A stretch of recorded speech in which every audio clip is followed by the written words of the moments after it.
assalamualaikum. Selamat datang di channel The Novel.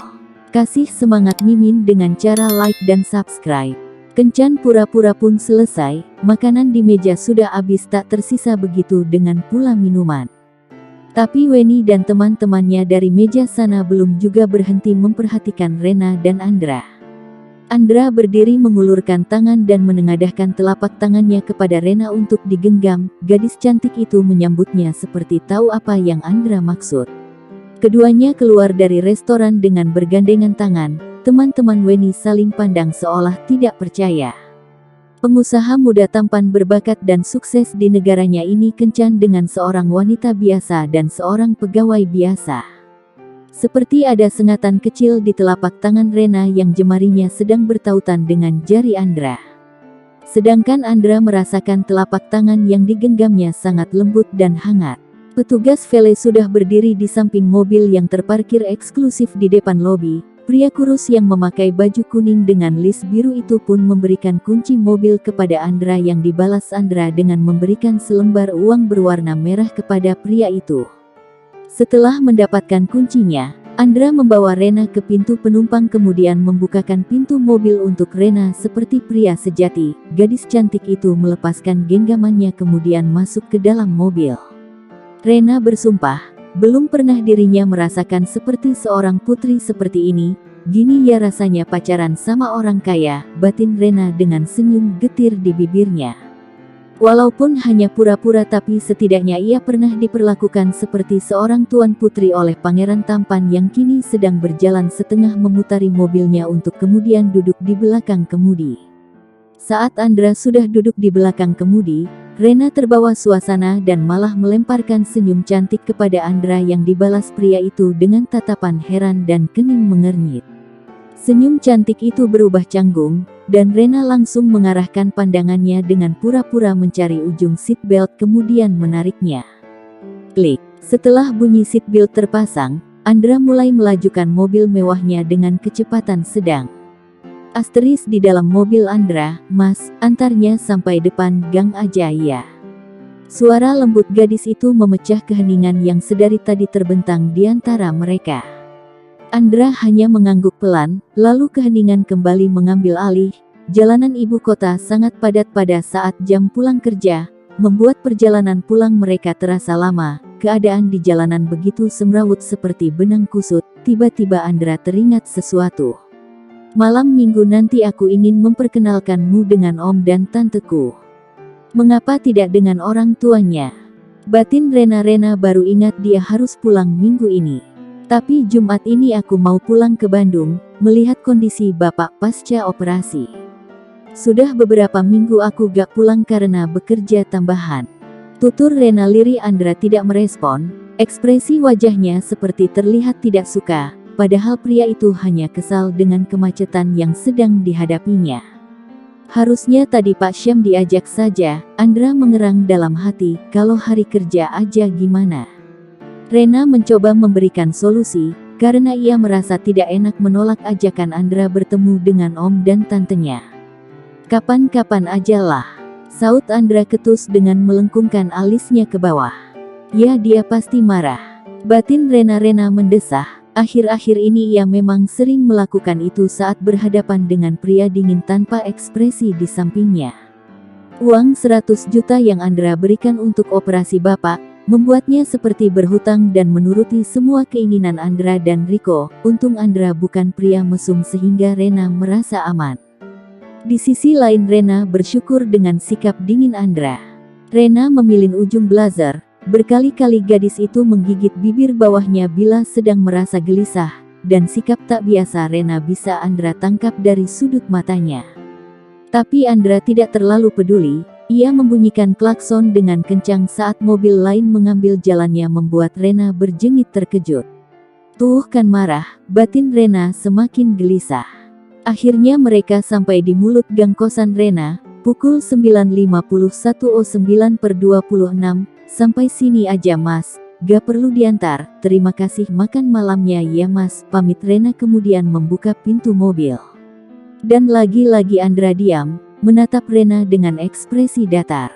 Rena turun dari mobil, Tidak berharap Andra akan membalas apapun atas ucapan pamitnya tadi, tapi tiba-tiba Rena mendengar sayup-sayup suara. Hati-hati. Ya, kata itu keluar dari mulut Andra, tapi Rena tidak percaya. Tidak mungkin Andra yang mengucapkan kalimat dalam bentuk perhatian seperti itu. Ah, mungkin hanya pikiranku saja, batin Rena. Rena bergegas pulang ke kosan sebelum Jody dan teman-temannya berkumpul di pos ronda. Andra mengemudikan mobilnya dengan kecepatan sedang menuju rumahnya. Telepon genggam miliknya berbunyi, foto Tante Mary muncul di layar ponsel. Andra kemudian menjawab panggilan tersebut melalui earphone Bluetooth di telinganya. "Halo Tan," sapa Andra. "Hai sayang, kamu lagi di mana?"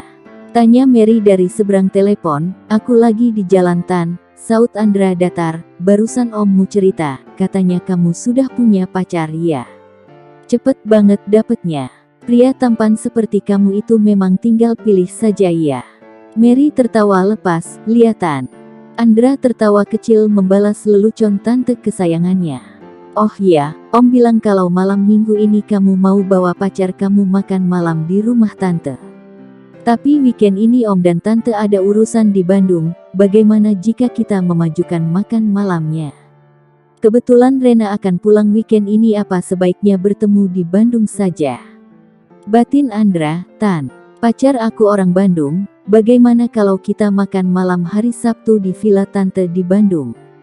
Sekalian dia juga mau pulang ke rumah orang tuanya," tawar Andra. "Wah, bagus sekali itu sayang. Kebetulan tante juga mau mengadakan pesta kecil di villa untuk koleganya om. Oke deh, sampai ketemu hari Sabtu ya. Kis-kis." Mary mengakhiri panggilannya teleponnya tanpa menunggu Andra menjawab. Keesokan harinya, ruangan Andra Santi dan Andra sedang berdiskusi cukup serius di ruangannya. Beberapa menit kemudian Riko masuk ke ruangan Andra dengan kepo tingkat dewa, ingin mendengar cerita kencan sahabatnya tadi malam. "Bro, bagaimana kencannya?" teriak Riko dari pintu. Santi dan Andra menoleh ke arah Riko. "Sudah semua pak, saya akan bereskan dulu dokumen ini di meja saya. Permisi," pamit Santi yang dibalas dengan anggukan pelan oleh bosnya. Baru beberapa langkah, sekretaris cantik itu memutar tubuh kembali menghadap Andra. "Pak, apa hari ini saya perlu kirim bunga lagi untuk Ibu Rena?" tanya Santi kembali, karena kemarin bosnya itu bilang untuk mengirim bunga tiap hari kepada Rena. Dan saat ini Santi mengkonfirmasikan kembali kepada bosnya. "Tidak perlu, terima kasih Santi," saut Andra. "Baik pak." Lalu Santi pun benar-benar pergi dari ruangan Andra. "Loh, kenapa Andra kirim tiap hari selama seminggu?" Riko memberi saran. Dia bilang, "Bunga yang gue kirim bikin heboh orang sekantor, terus dia juga bilang buang-buang uang aja. Ada ya perempuan seperti itu. Apa dia lebih suka bunga bang?" Andra tergelak. Ia teringat lelucon Riko mengenai wanita yang suka akan keindahan bunga dan bunga bang. Au, baru kali ini kamu tertawa membicarakan seorang perempuan. Apa Tuan Andra sudah jatuh cinta dengan Nona Rena? Tanda tanya petik 2. Tanya Riko dengan nada meledek. "Kan gue udah bilang, Rena bukan tipe gue," saut Andra ketus dengan menyatukan alisnya. "Baiklah." Riko menyerah. Ia tahu mulut bisa berbohong tapi tidak dengan hati. Riko akan menunggu dengan sabar sampai sahabatnya benar-benar mengakui bahwa ia jatuh cinta kepada seorang Rena, gadis biasa dengan kepribadian yang luar biasa. "Oh ya bro, weekend nanti kita ke Bandung. Rencana makan malam dengan Om Salim kita pindahkan ke Bandung. Om Salim dan Tante Mary ada perlu di Bandung weekend nanti. Kebetulan Rena pulang kampung. Kalau gitu, sekalian kamu ketemuan sama orang tua Rena. Sabtu nanti kamu jemput dia aja di rumahnya." Riko memberi ide. "Oh, seperti itu ya?" jawab Andra ragu. "Apa perlu gue antar?" Riko kembali menggoda Andra. "Gak usah. Nanti orang tua Rena gak kasih izin, anaknya dibawa pergi oleh 2 orang laki-laki yang baru dikenal," tolak Andra mentah-mentah. "Oke deh, gue setuju. Lagian lo juga harus dewasa kan ya. Jangan dibantuin mulu," ledek Riko sambil tertawa terbahak-bahak. "Masa mau kencan aja harus diantar-antar?" tambah Riko lagi. Sialan lu, Ko. Mereka pun tertawa bersama. Setelah tawa itu reda, Andra teringat sesuatu. Tangannya terulur membuka laci meja kerjanya dan mengeluarkan satu lembar kartu undangan yang kemudian ia simpan di atas meja. Gue juga dapat, kemarin Weni kesini sore-sore. Lo dapet dari mana? Tanya Riko setelah melihat kartu undangan yang sama yang ia dapatkan dari Weni. Gue ketemu dia waktu makan malam dengan Rena. Weni dan teman-temannya seperti tidak suka dengan Rena, mereka memperhatikan kita terus hingga pulang. Memang cewek harus tidak sopan seperti itu ya. Weni melihat Rena dari atas hingga bawah dengan tatapan menjijikan, malah dia pikir kalau Rena pegawai bank yang sedang bertemu nasabahnya. Rena memang masih memakai baju kerja saat itu. Tutur Andra sambil memegang dagu. Cie-cie, pacarnya dibelain, ledek Riko. Perempuan kalau ketemu saingannya memang seperti itu Andra. Bagus kalau gitu kita ajak Rena ke ulang tahun Weni, sekalian memperkenalkan Rena sama temen-temen kita.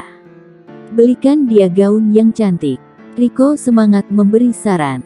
Ko, apa lo yakin sandiwara ini akan baik-baik aja? Apa kita gak salah pilih cewek? Gue takut, karena Rena dari kalangan biasa banyak yang akan mencari tahu tentang kehidupannya. Apa sandiwara ini tidak akan terbongkar? Andra memicingkan mata, ragu mulai menghinggapi hatinya.